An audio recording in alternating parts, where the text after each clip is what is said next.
धर्म भी कोई दोहराने की चीज नहीं, धर्म नित्य नूतन है। इतनी लंबी कवायद का अर्थ है, तुमने तो 1000 बार सुन लिया कि नित्य नूतन है, धर्म नित्य नूतन है, तुम्हें समझ में आई कहां बात है? शिव क्या कहते हैं? पहला वाक्य क्या कहते हैं? हम कहते हैं पहला ही वाक्य बहुत है शिव सूत्र का। साधक कौन है? साधक वह है जो विस्मय बोध से भरा हुआ है। विस्मय का क्या अर्थ है? तुम कहते हो मैं इसे जानता हूं, तो तुम्हें विस्मय होगा ही नहीं, है ना? विस्मय होगा क्या?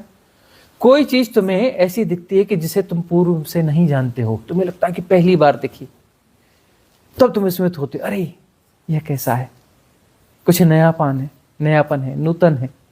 तो नूतन है तो तुम्हें विस्मय बोध से भर देता है, ठीक है ना? उस समय पुराना कोई गुणाभाग काम नहीं कर रहा, बैकग्राउंड में कोई रिलेटिविटी काम नहीं कर रही, टू मच इंफॉर्मेशन काम नहीं कर रही, मैच नहीं कर रहा है पुराने वालों से। विस्मय बोध से तुम भर गए, नित्य नूतन का अनुभव होने लगा। थोड़ी देर बाद मन बोलेगा नहीं नहीं, फलाने जैसा है, ये ऐसा ऐसा है, ये उससे मिलता जुलता है, शायद ऐसा ऐसा है। तुमने परिभाषाएं बांधनी चालू कर दी। जब तुम विस्मय बोध से भरे थे तब वह द्वार था परमात्मा का, परम तत्व का। जैसे ही तुमने परिभाषाएं बांधी, तुम रहस्य लोक से निकल आए, तुम ज्ञात लोक में आ गए। ज्ञात लोक क्षुद्र लोक है। तुम जो कुछ जानते हो वह क्षुद्र है, वह गोल चक्कर है। तुम पुरानी जानकारी के आधार पर जिस चीज को देखोगे तो वह गोल चक्कर है।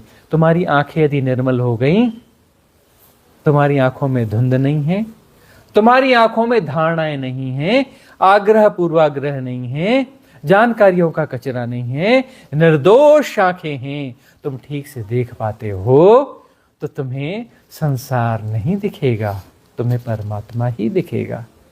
तुम नित्य नूतन को देख पाओगे, तुम विस्मय से भर जाओगे। जैसे छोटा बच्चा है ना, छोटा सा बच्चा तितली को देखकर पागल हो जाता है, वह उसे नाम नहीं देता, फूल को देखकर पागल हो जाता है, घास पात को देखकर पागल हो जाता है, उसमें खो जाता है, लेकिन वह बोध नहीं है, चैतन्य का अभाव है, सोया सोयापन है। जब तुम ये उलझ पुलझ कर गए, संसार में फंस गए, और साधना के माध्यम से इस उलझ पुलझ को, इन गोल गोल चक्रों को तुम विड्रा कर लेते हो, तब तुम्हें जो दृष्टि मिलती है वह निर्मल दृष्टि मिलती है ना? राइट विजनिंग तब पैदा होगी, तब निर्दोष आंखों से तुम देख पाओगे, बगैर पूर्वाग्रहों के, बगैर पूर्व धारणाओं के, है ना? Beyond relativity. तब तुम जो देख पाओगे उसमें संसार नहीं, परमात्मा ही दिखेगा। परमात्मा ही है, दूसरा कोई है ही नहीं। यही तो लर्निंग है, यही तो सीखना है।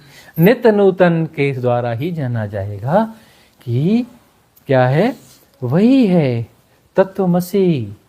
तुम भी वही हो, सब कुछ वही है, दूसरा कोई है ही नहीं। एक ही तो लर्निंग है, दूसरा है ही नहीं। परमात्मा ने सृष्टि नहीं बनाई, किसी परमात्मा ने कभी सृष्टि नहीं बनाई। सृष्टि बनाने का ठेका किसी भी कंपनी को नहीं दिया, ना L&T को दिया, ना फलानी कंपनी को दिया, ना ढिकानी कंपनी को दिया।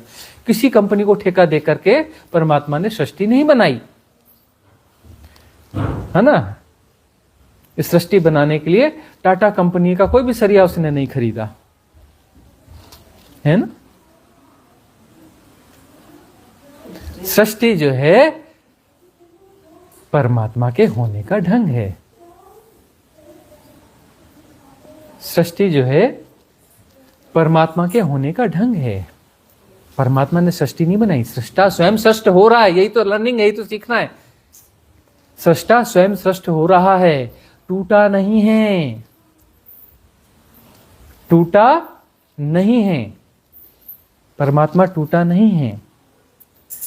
यही भ्रांति है, मुख्य भ्रांति यह है, हम कहते परमात्मा टूट गया है। परमात्मा ने सृष्टि बनाई और कहीं ऑफिस खोल करके मैनेज कर रहा है।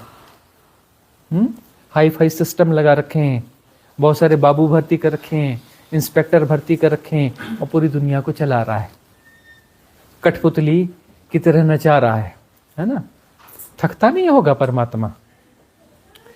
कितनी उंगलियां, उसके 1000 हाथ हैं। अरे 1000 हाथ, अरे भाई 8 करोड़ की पॉपुलेशन है, 1000 हाथ से कहां से कितनी कठपुतलियां नचाएगा। 800 करोड़ की पॉपुलेशन है। आंखें कितनी, इधर देखेगा तो इधर वाले गड़बड़ कर जाएंगे, उधर वाले देखेगा तो इधर वाले गड़बड़ कर जाएंगे, फिर कैसे नचा रहा होगा, हैं? क्या क्या गढ़ लेते हैं हम, कैसी कैसी कथा कहानियां गढ़ लेते हैं, उलझ भी खुद जाते हैं, खुद को उलझाते हैं, हम खुद को उलझाते हैं। तो किसी परमात्मा ने सृष्टि नहीं बनाई है, सृष्टा स्वयं सृष्ट हो रहा है, यही लर्निंग है।